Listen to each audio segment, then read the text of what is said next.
Hey everyone, Dr. Steve here. You know it as well as I do, but most students need a B or better in A&P. But did you know that students are doing that all over the US using my Anatomy and Physiology digital suite as a low-cost alternative to expensive textbooks? Digital Suite delivers the key concepts of A&P with short, assignable tutor videos and a bulleted narrative study guide that not only explain the concepts of A&P, they show them happening. Combined with state-of-the-art dissection and physiology lab simulations and a vast question bank for quizzes, homework assignments, and exams, Digital Suite meets students where they are and gives them the tools to master the content. It's the perfect supplement to an OER textbook or just on its own. If you're an A&P instructor, contact your McGraw-Hill representative today and ask about Anatomy and Physiology Digital Suite. If you're a student, tell your instructor about it. There's a link to Digital Suite in the show notes of this episode. Get your B or better in A&P with A&P Digital Suite.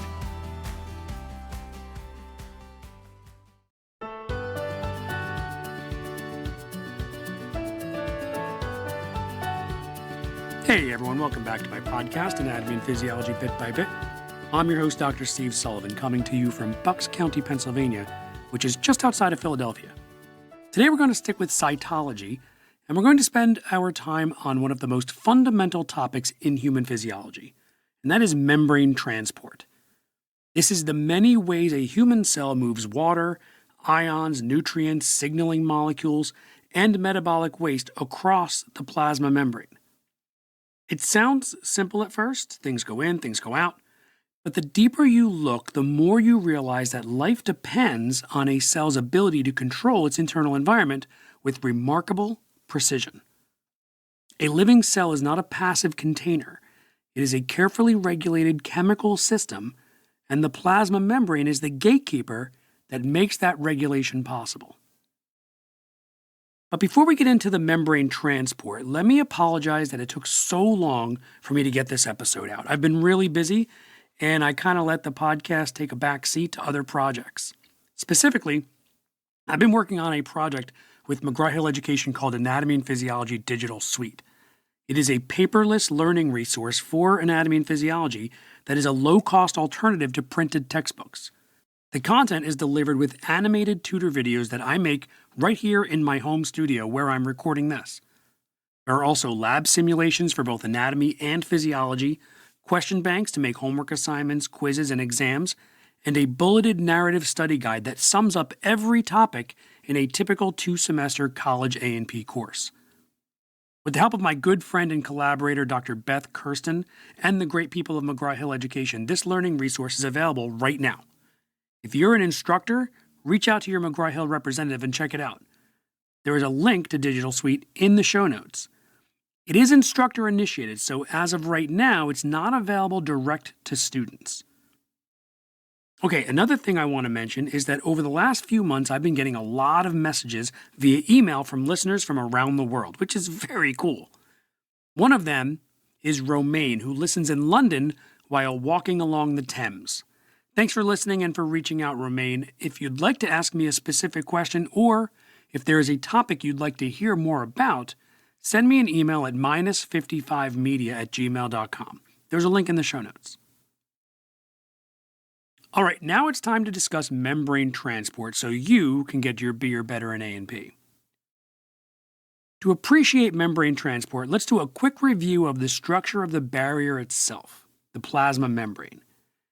It is built primarily from a phospholipid bilayer. Each phospholipid has a hydrophilic head that interacts comfortably with water and a pair of hydrophobic tails that avoid water.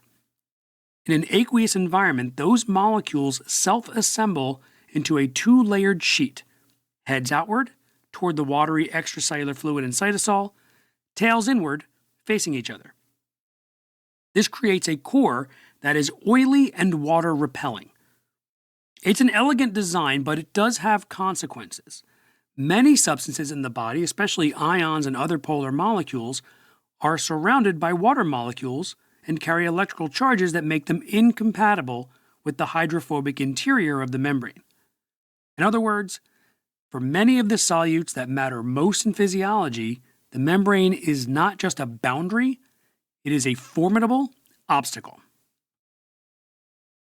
And yet, that obstacle is not a flaw. It's a feature. Cells survive because they can be selective. If the membrane were freely permeable, the cell's internal composition would quickly become the same as the external composition, and the chemical gradients that power nerve signals, muscle contraction, nutrient absorption, kidney function, and countless signaling pathways would completely vanish. Selective permeability allows the cell to maintain different concentrations of ions and solutes inside versus outside. The moment you recognize that, membrane transport becomes less like a list of definitions and more like an organizing principle for life. Okay, so there's an old saying, all biology is chemistry and all chemistry is physics. Well, in the last episode, I specifically made you listen to the chemistry necessary to understanding the structure of the plasma membrane. Now I want to lightly touch on some physics to help you understand the movement of substances across our plasma membrane. The number one thing to know is that all particles in the Earth's atmosphere are moving all the time, in random directions. When they hit something, they bounce off and move in another direction. Some are moving more slowly than others, but unless we are at a temperature of absolute zero, there is always movement. And we're not hitting absolute zero. That's what you get in outer space. When the atoms of an element or the molecules of a compound are moving at their quickest, it's in a gaseous form, like water vapor or steam. When they're moving at their slowest, they're in a solid form, like ice. And when they're in between, they're in their liquid form, like water. And you've probably figured out by now that temperature is related to the velocity of particle movement. When you heat water up, the molecules move faster and become airborne as vapor. When water is cooled, the molecules slow down and freeze, becoming ice.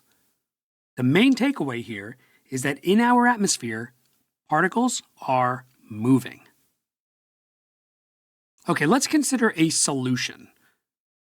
A solution is made up of a solvent, like water, and solutes, like salt, for example. When you put salt in water, it dissolves and you can no longer see it. That water becomes a solution of salt and water, or salt water. Another name for that is saline. Again, salt is the solute and water is a solvent. The percentage of the solution that is made up of salt is called the solute concentration. The more salt, the higher the concentration. Remember that the vast majority of our body is made up of water. Cytosol is water-based, and extracellular fluid, or ECF, is water-based. Sometimes there is a difference in the concentration of a solute in the cytosol compared to that of the extracellular fluid. We call that a concentration gradient across the membrane. One side of the membrane has a higher salt concentration than the other. Sometimes the gradients are pressure gradients, meaning a gas has a higher pressure on one side of the membrane than it does on the other. And sometimes they're electrochemical, meaning there is a difference in charge on either side. This is an important concept to know. Gradients are extremely important for us. A helpful way to organize transport across the membrane is to focus on the driving forces of particle movement. Particles are moving no matter what. Even if there is no concentration gradient, if the plasma membrane is permeable to a particular substance, it will move back and forth across the membrane.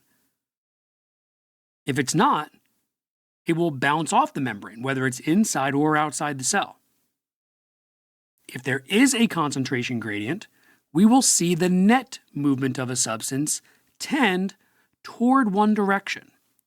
For example, let's say we have a permeable substance outside the cell and it's 10% of the extracellular fluid's solution. That same permeable substance is only 1% of the cytosol solution. That means there is far more of it outside than there is in.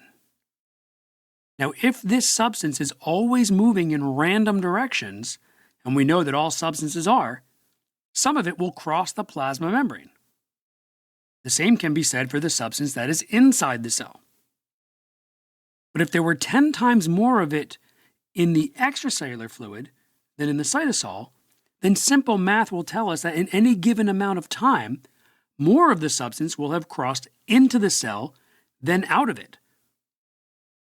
We call that the net movement of a solute. In a lab setting, this will continue until the concentration is equal on either side of the membrane, at which point equilibrium will be reached and the net movement will be zero because the same number of particles is moving out as is moving in. It's simply because there's so many more particles outside the cell than inside the cell, so that gives a greater opportunity for them to be moving in. And if the opposite were true, then the movement would be out. Too often I see simplified explanations saying things like, when there's a concentration gradient, a solute moves from the high side to the low side. That's not entirely accurate. The particles are moving no matter what, in both directions. It's the net movement that is from the higher concentrated side to the lower concentrated side. Meaning that if you count up all the particles that moved into the cell and subtracted from it all the particles that moved out of the cell, you'd end up finding that more moved in, if the concentration gradient was as I suggested earlier. That's all it's saying. That's what the net movement is. The common phrase is that the solute moves down its own concentration gradient. That's basically diffusion. And this is where the classic division comes in. Passive transport versus active transport. Passive transport does not require the cell to spend ATP directly. Remember, that is our cell's energy currency. Substances move down their gradients naturally, universally, without need for energy being spent. It's like sitting on a tube in a river and just flowing down the stream. Active transport, by contrast, requires energy because the cell is moving substances against their concentration gradient. So now you're in that tube, and if you want to go upstream, you're going to have to start paddling, meaning you're spending energy.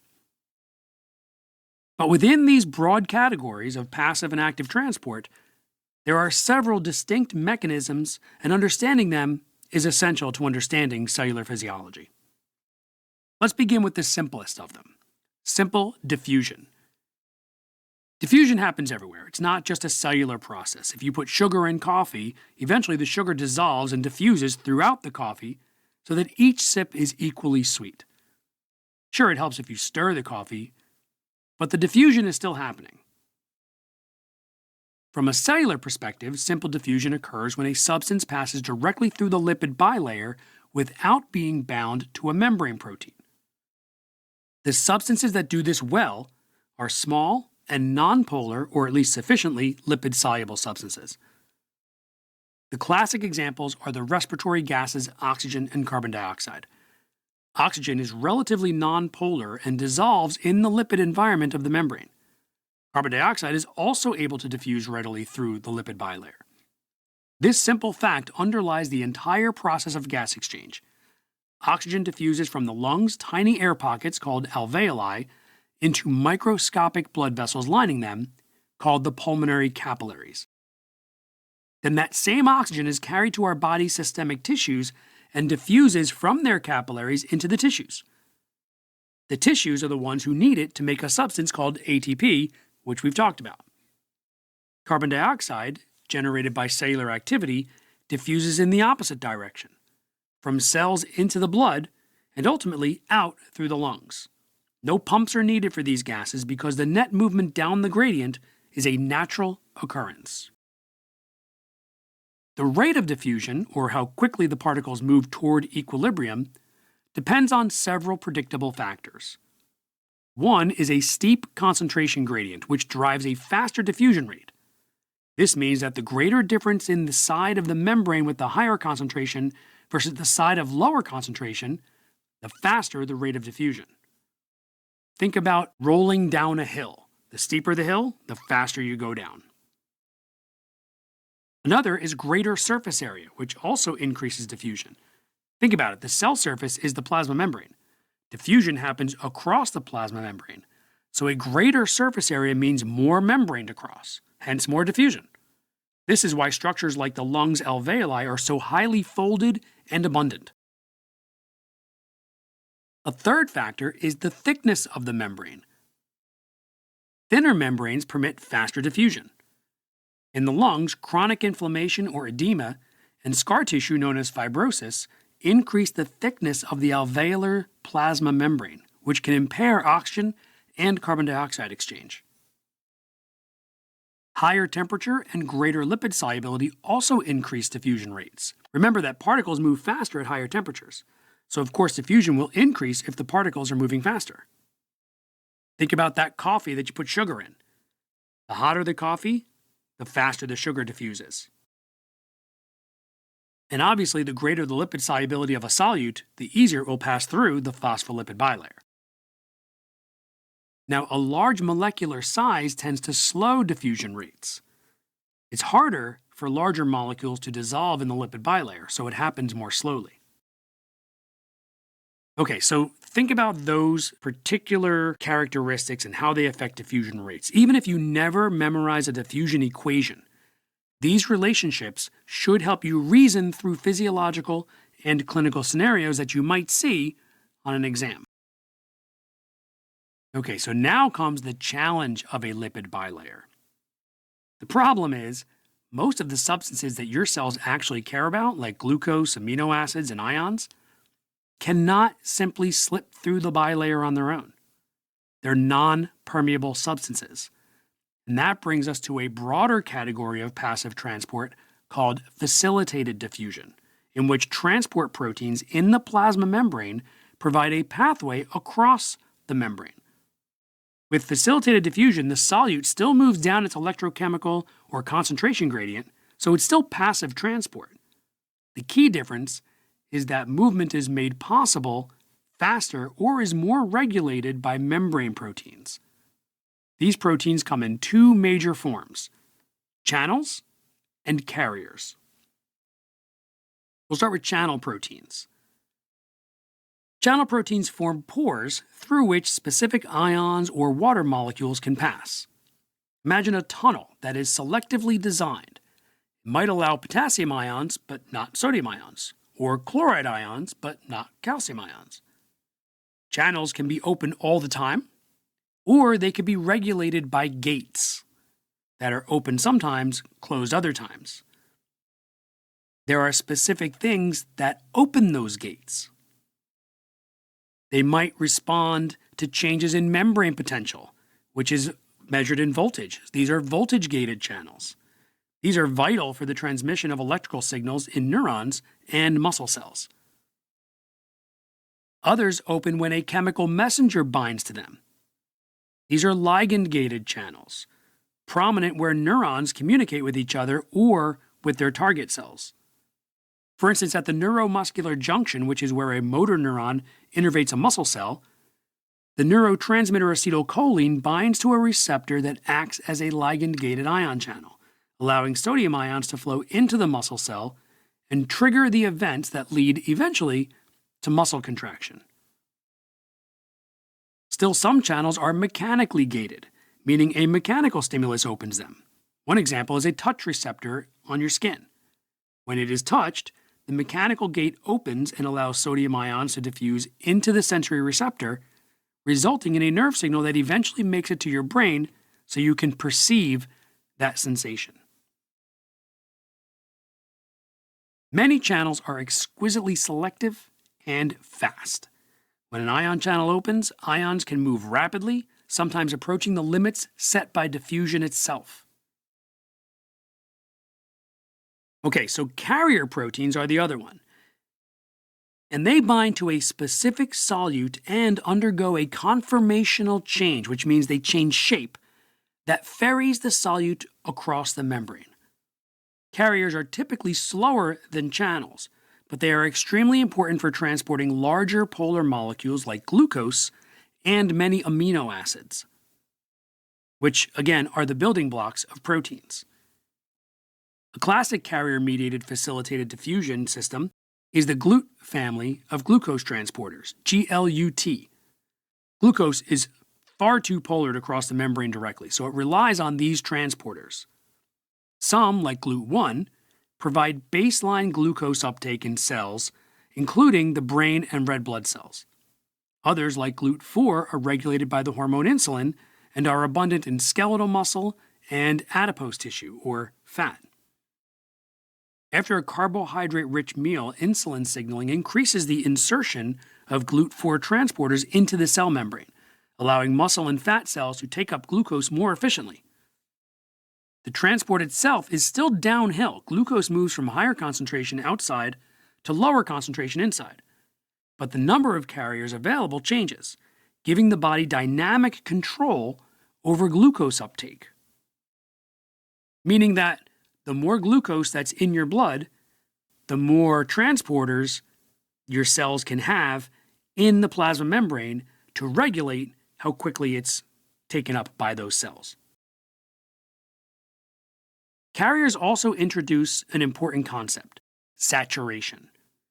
Because carrier proteins are finite in number, there is a maximum transport rate. At low solute concentrations, adding more solute increases transport rate because more carriers are occupied more often.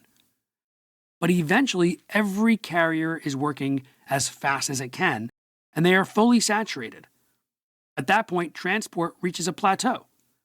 This concept shows up repeatedly in physiology, especially in renal transport of the kidneys, where reabsorption can reach a transport maximum and excess solute ends up getting excreted in the urine, because we can't reabsorb it anymore because there's no more transporters to take it. Nobody does selling better than Shopify. Shopify is the home of the #1 checkout on the planet. And the not-so-secret, with Shop Pay that boosts conversions up to 50%, meaning way less carts go abandoned and way more sales going through. So if you're into growing your business, your commerce platform better be ready to sell wherever your customers are scrolling or strolling. On the web, in your store, in their feed, and everywhere in between.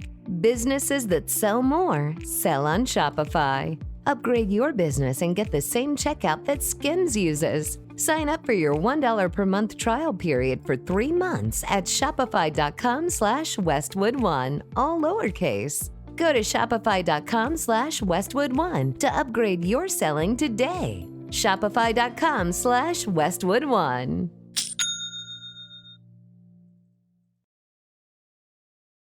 Okay, the third major type of passive transport is osmosis, the movement of water across a selectively permeable membrane. Water can move through the lipid bilayer to some degree, but in many cells, water crosses much more rapidly through specialized channels called aquaporins. Osmosis is often described as water moving toward the side with higher solute concentration. But more precisely, the net movement of water is from a region of higher water concentration to lower water concentration, which correlates with solute concentration when solutes cannot freely cross the membrane. If a solution has a high solute concentration, that means less of the solution is water. So we can say it has a lower water concentration, and it means the same thing. And the opposite is true as well. So osmosis is the net flow of water from one side of a selectively permeable membrane to the other, and it is crucial to maintaining the body's fluid balance. Just like solutes, the water molecules are always moving, and since our plasma membrane allows water to pass through aquaporins, as well as being able to fit through gaps in the phospholipids, that's exactly what it does. However, when water molecules encounter a solute particle, like a sodium ion, the partially negative side of the polar water molecule tends to electrically associate with the positive sodium ion to form what is called a hydration sphere. Now remember, sodium ions are not permeable substances. So even though this is a loose reversible attraction, it makes those water molecules less available to diffuse back across the membrane because they're attached to an impermeable ion. Naturally, more water molecules will get trapped on the side of the membrane that has the higher sodium concentration. So the net movement of water is from the side of the membrane with the lower solute concentration toward the side of the membrane with the higher solute concentration. Another way to say that is that water is moving down its own concentration gradient. Clinically and physiologically, osmosis matters because it determines cell volume. That is why we talk about tonicity.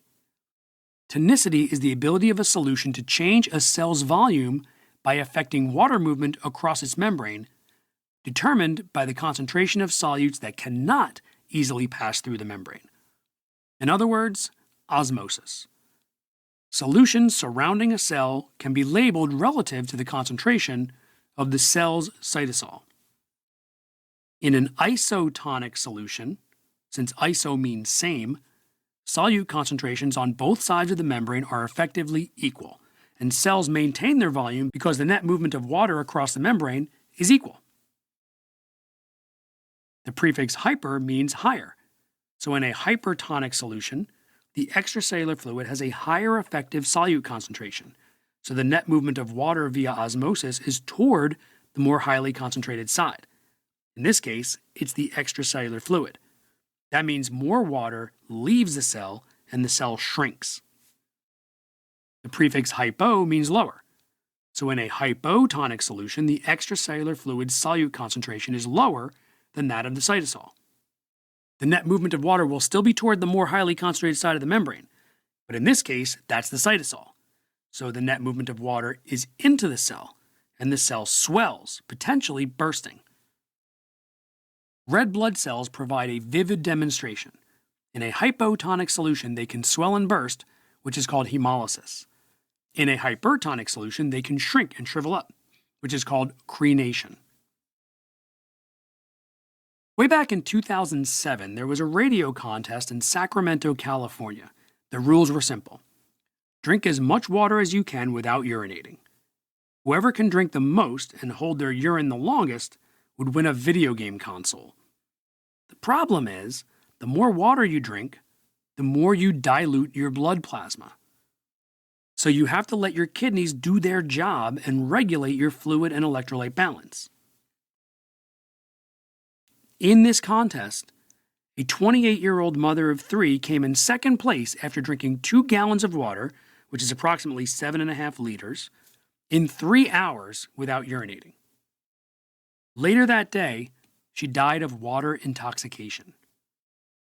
Water intoxication, or overhydration, happens when you drink too much water, overwhelming your kidneys, which drastically lowers the sodium concentration of the blood plasma, called hyponatremia, and blood cell volume also declines. This sudden dilution causes hemolysis of the red blood cells, releasing hemoglobin and potentially leading to severe issues like kidney failure and brain swelling.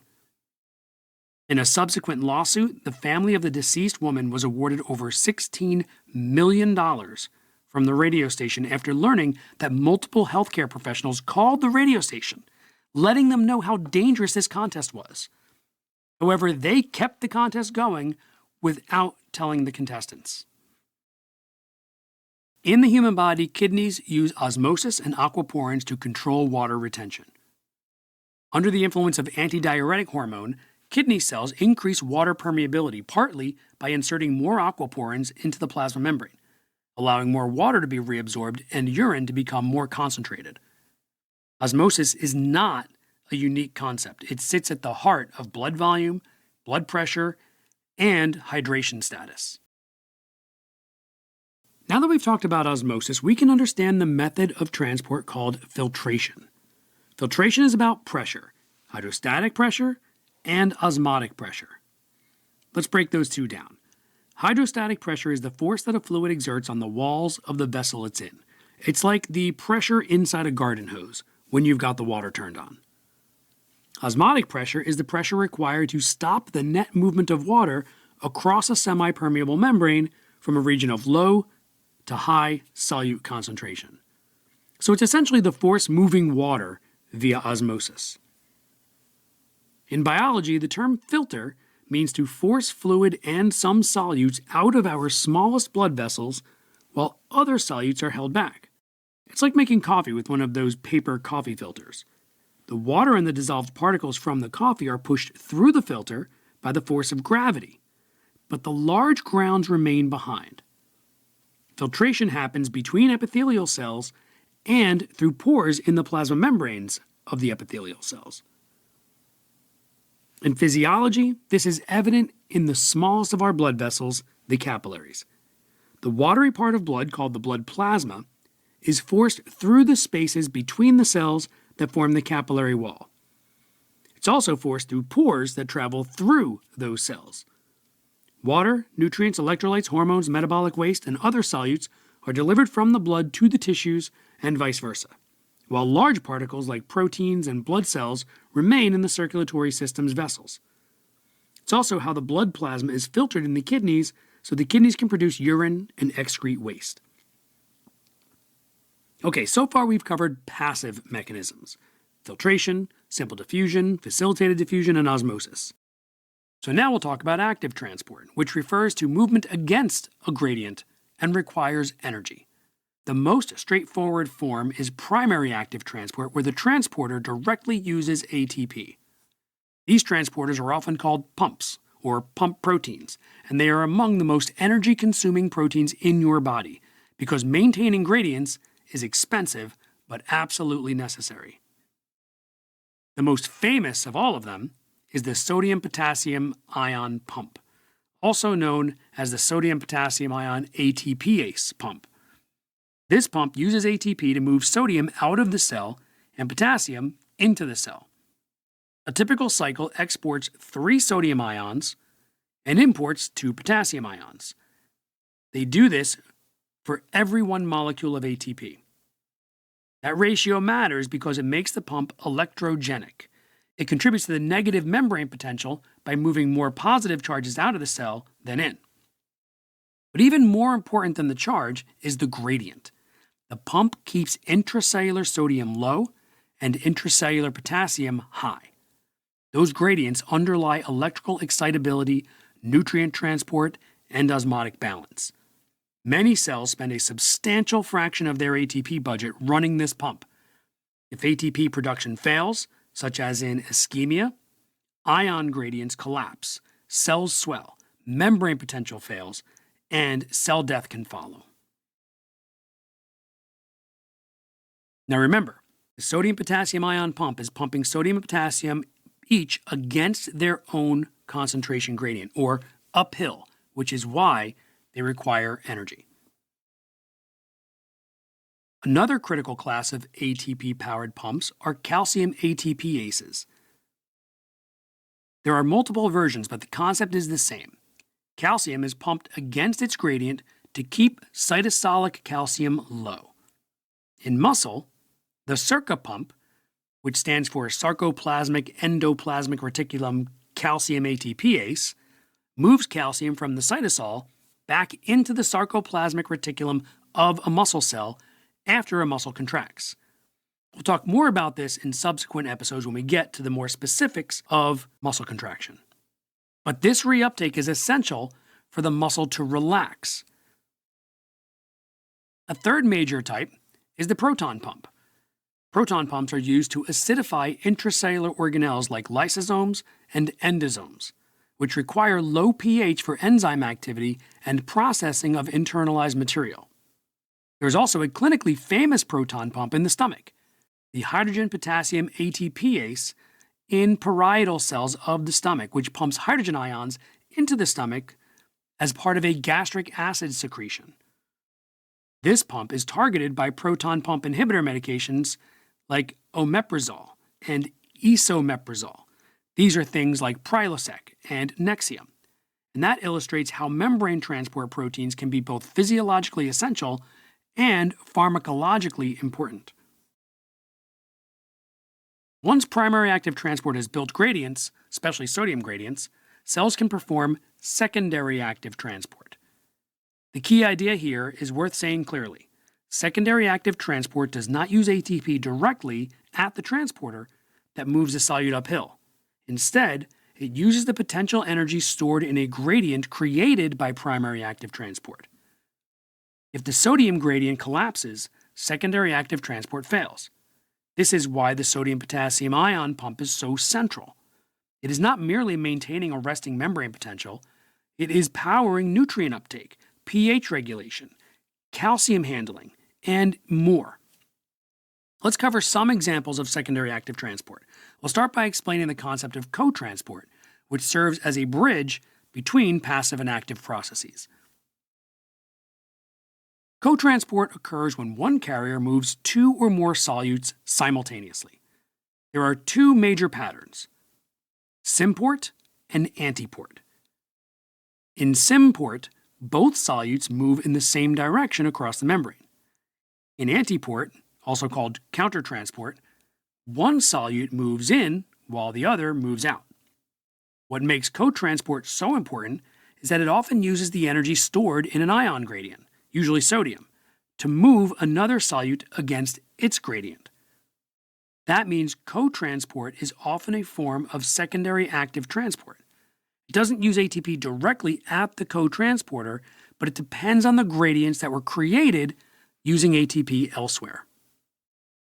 A cornerstone example of symport is the sodium glucose cotransporter, often abbreviated SGLT. This transporter is essential in two places that you will study repeatedly: the small intestine and the kidney's proximal convoluted tubules. Here's the logic. Sodium concentration is high outside cells and low inside cells, largely because of the sodium-potassium ion pump. Sodium, therefore, has a strong drive to move into the cell. The SGLT transporter couples that sodium downhill movement to the uphill movement of glucose into the cell. In other words, sodium moving in provides the energy to bring glucose in even when glucose concentration in the cell is already higher than outside. This is how the intestine can absorb glucose efficiently from the lumen after a meal, and how the kidney can reclaim filtered glucose instead of losing it in the urine. The physiological importance is enormous. This mechanism helps you extract energy from food and conserve valuable nutrients. It is also clinically relevant. Drugs known as SGLT2 inhibitors used in type 2 diabetes reduce glucose reabsorption in the kidney, so more glucose is excreted, lowering blood glucose levels. A classic antiport example is the sodium-calcium exchanger, or NCX. Calcium is a powerful signaling ion. Cells keep cytosolic calcium extremely low at rest because small increases can trigger contraction, secretion, gene expression changes, and many other events. To maintain low intracellular calcium, cells use multiple strategies. One is calcium ATPases. Another is the sodium-calcium exchanger, which uses the energy of sodium moving into the cell to move calcium out. The typical direction is sodium in, calcium out, and this exchanger is especially important in cardiac muscle and other excitable tissues. You can think of it as another example of the cell spending a sodium gradient to accomplish something that would otherwise be energetically unfavorable. Another antiport system you'll encounter is the sodium-hydrogen exchanger, NHE. This exchanger brings sodium into the cell while exporting hydrogen ions out. It contributes to pH regulation, helping cells remove excess hydrogen ions and prevent intracellular acidification. In the kidney, similar transporters help manage acid-base balance at the organismal level, affecting blood pH and bicarbonate handling. So in summary, some cotransport relies on sodium gradients. What creates those sodium gradients in the first place? Active transport. That's why we call it secondary active transport. Okay, now we need to talk about vesicular transport. Up to this point, we focused on membrane transport mechanisms that handle traffic in very small loads. One ion, one glucose molecule, a few water molecules at a time, and they would move through channels or carrier proteins embedded in the lipid bilayer. Vesicular transport is an entirely different strategy.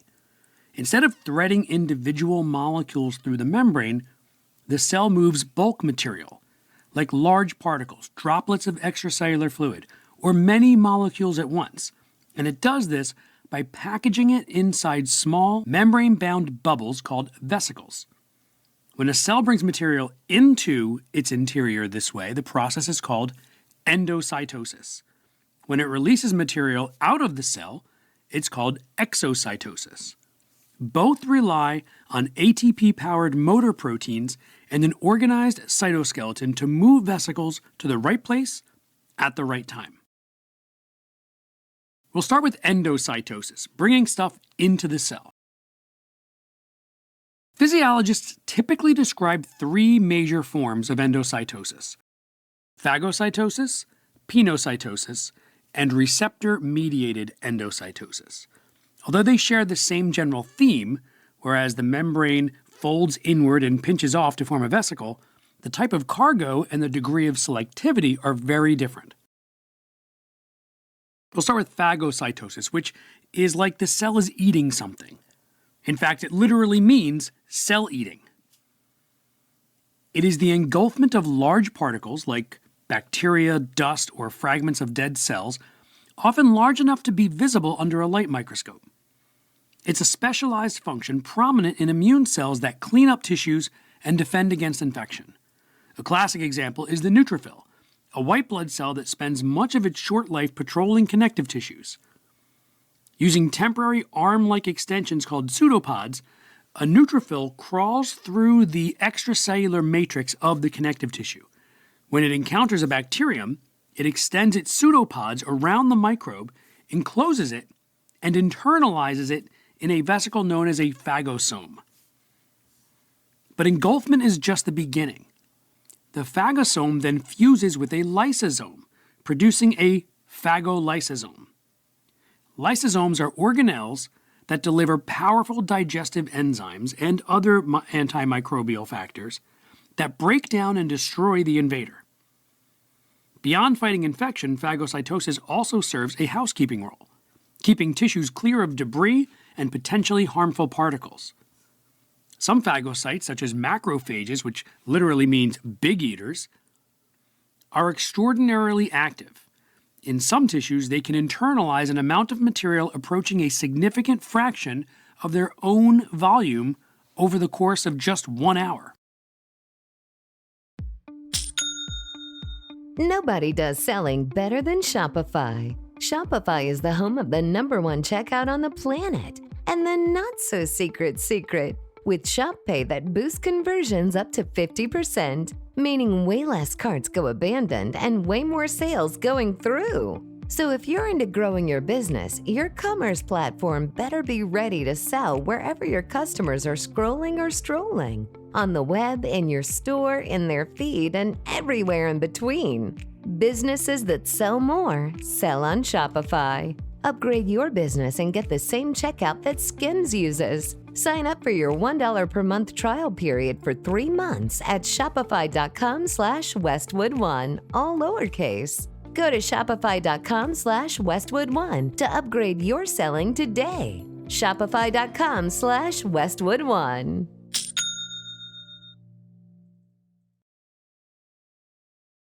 Now, pinocytosis means cell drinking. Where phagocytosis targets large, solid particles and occurs in a limited set of specialized cells, pinocytosis is widespread.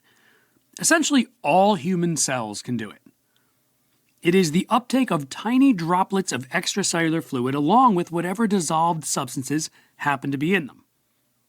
The membrane begins by forming small indentations. They're like little dimples or pits, and they're right at the cell surface.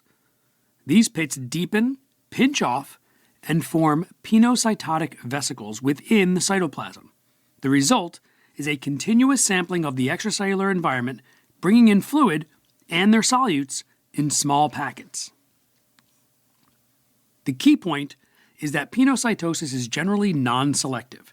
The vesicles capture a bit of extracellular fluid and whatever's dissolved in it. Whether or not every molecule in it is especially useful. Receptor-mediated endocytosis is a more selective form of cellular uptake.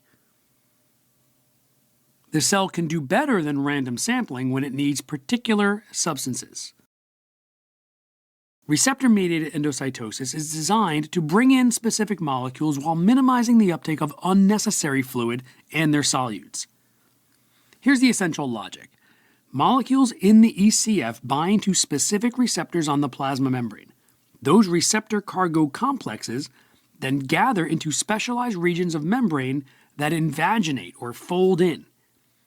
On the cytoplasmic side, the pit becomes coated with clathrin, a peripheral membrane protein that helps shape the membrane into a vesicle and often helps organize subsequent trafficking steps. The pit pinches off to form a clathrin-coated vesicle inside the cell. One way to think about clathrin is as part of the cell's packaging or routing system. The coat helps generate the vesicle and contributes to the identity of that vesicle so the cell can sort it appropriately after internalization.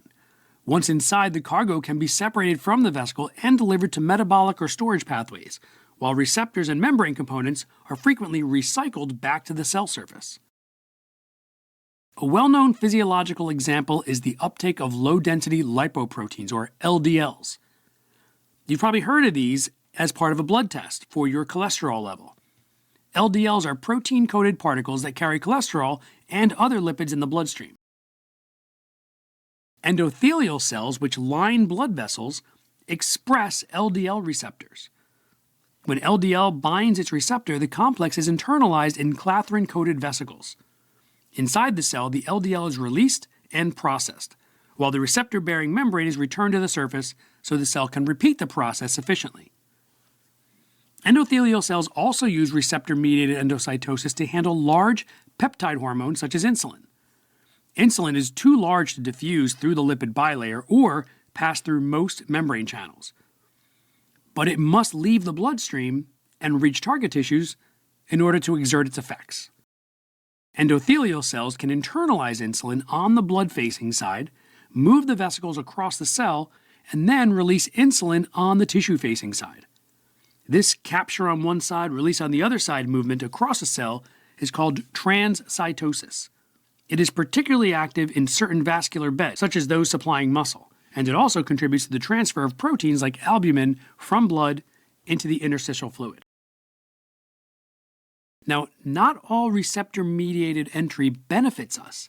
Some viruses exploit the same pathway by binding to cell surface receptors and effectively tricking the cell into internalizing them.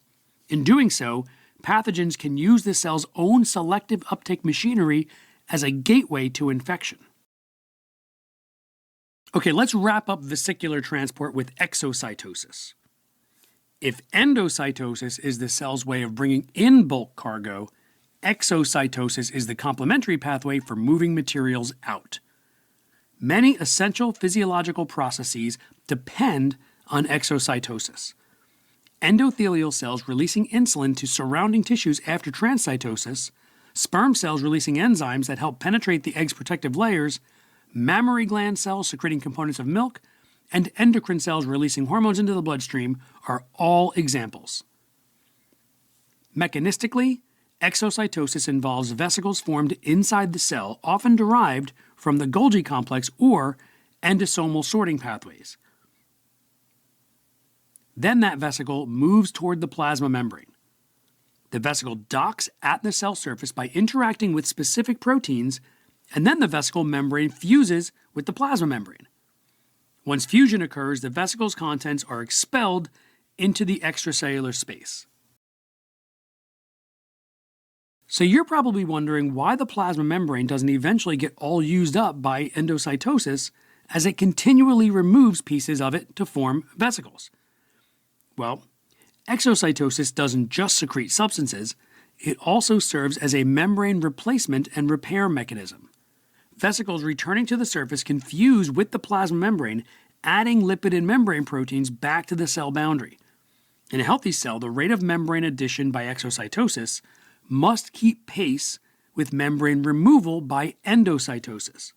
If it didn't, like if endocytosis ran far ahead of exocytosis, the cell will lose surface area, shrink, and eventually fail.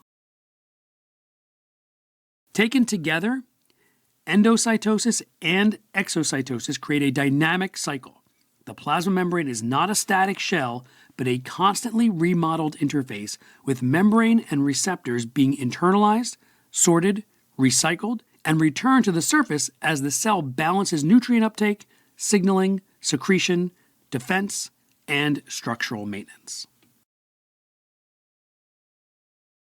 Okay, at this point you can see that membrane transport is not a collection of isolated events. It is an interconnected system. Simple diffusion supports gas exchange. Facilitated diffusion supports controlled movement of ions and nutrients. Osmosis governs water balance and cell volume. Co-transport uses existing gradients to move important solutes like glucose. Primary active transport builds the gradients that make all of this possible at the cost of ATP, and secondary active transport spends those gradients to do their useful work. If you want a quick mental summary, picture the cell as a city surrounded by a barrier. Some citizens, like oxygen and carbon dioxide, can slip through the barrier easily. Others need gates and checkpoints. Channels are like open road tunnels that let traffic flow quickly when the gate is lifted. Carriers are like turnstiles that bind one traveler at a time, moving them through slowly and can get backed up when traffic is heavy. Pumps are like powered conveyor belts that move cargo uphill against the crowd, and co-transporters are like ride-sharing. One passenger with a strong push behind them pulls another passenger along for the trip.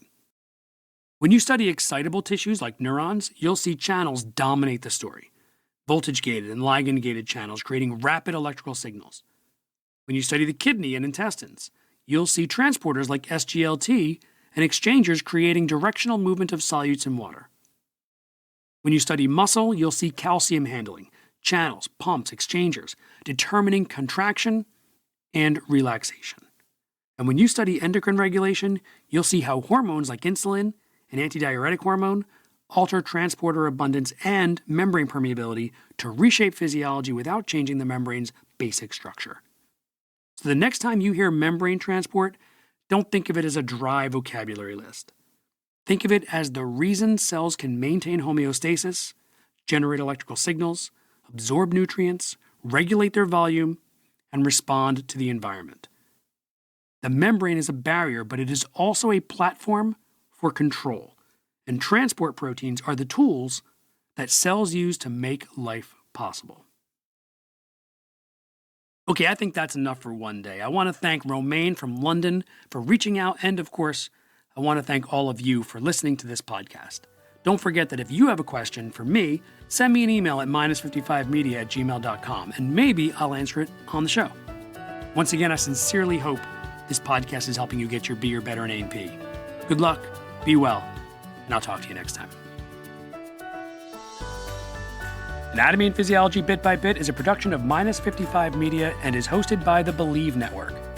Please take the time to rate the podcast and leave a review. You can also check out the content I post on Instagram and YouTube as @StudentHelp4AP. That's Student Help, the number 4, AP. Special thanks to my family, Bucks County Community College, and McGraw-Hill Education, where your instructor can find Anatomy and Physiology Digital Suite, my low-cost, tutor video-based digital learning solution for anatomy and physiology currently being used at several colleges and universities. If your instructor isn't using Digital Suite, let them know about it. The link is in the show notes.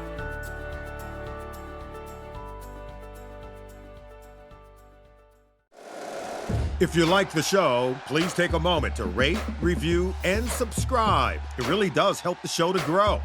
Thank you for listening.